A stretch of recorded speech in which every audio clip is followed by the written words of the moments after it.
महर्षि वाल्मीकि ने अपनी वाल्मीकि रामायण में एक प्रसंग का वर्णन किया है जिसमें माता सीता द्वारा दिए गए श्रापों की गाथा आती है। जब देवी सीता प्रभु श्री राम और लक्ष्मण के साथ वनवास में थी, उसी समय राजा दशरथ के वियोग और दुख से उनकी मृत्यु हो गई। इस समाचार से व्यथित होकर माता सीता ने 5 तत्वों को श्राप दिए: फल्गु नदी, ब्राह्मण, गाय, कौवा और तुलसी का पौधा। राजा दशरथ की मृत्यु का समाचार मिलने पर श्री राम, लक्ष्मण और सीता बहुत दुखी हुए। अपने पिता की आत्मा की शांति के लिए उन्होंने फल्गु नदी के किनारे श्राद्ध करने का निश्चय किया। श्राद्ध विधि जानने के लिए उन्होंने एक ब्राह्मण को बुलाया और उनसे आवश्यक सामग्री की जानकारी ली।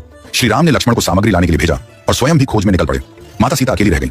काफी देर तक दोनों भाइयों की प्रतीक्षा करने के बाद उन्होंने पंडित जी से कहा, आप पूजा प्रारंभ करें, प्रभु श्री राम और लक्ष्मण के आते ही वे भी इसमें सम्मिलित हो जाएंगे। पंडित जी ने विधि पूर्वक श्राद्ध कराया। उस पूजा से प्रसन्न होकर राजा दशरथ की आत्मा प्रकट हुई और माता सीता से कहा, पुत्री, मैं तुम्हारे द्वारा किए गए श्राद्ध को स्वीकार करता हूँ। यह कहकर वे अंतर्धान हो गए। कुछ समय बाद माता सीता को चिंता हुई कि जब प्रभु श्री राम और लक्ष्मण लौटेंगे तो क्या वे यह मानेंगे कि उन्होंने श्राद्ध कर लिया है और पिताजी की आत्मा को तृप्त कर दिया है। इसलिए माता सीता ने उस समय उपस्थित सभी को साक्षी बनाया: फल्गु नदी, गाय, ब्राह्मण, कौवा और वट वृक्ष। माता ने उनसे कहा कि वे इस बात के साक्षी बने कि उन्होंने विधिवत श्राद्ध किया है और राजा दशरथ ने उसे स्वीकार किया है। जब श्री राम और लक्ष्मण लौटे, माता सीता ने उन्हें सब बताया, किंतु उनके पूछने पर गाय, ब्राह्मण, फल्गु नदी और कौवे सभी ने यह कहकर इनकार कर दिया कि उन्होंने कुछ नहीं देखा। केवल वट वृक्ष बरगद ने सच बताया। इस पर माता सीता अत्यंत क्रोधित हुई और उन्होंने इन सभी को श्राप दिया। फल्गु नदी को श्राप दिया कि वह सतह पर सदैव सूखी ही दिखाई देगी, भले ही उसके नीचे जल बहता हो।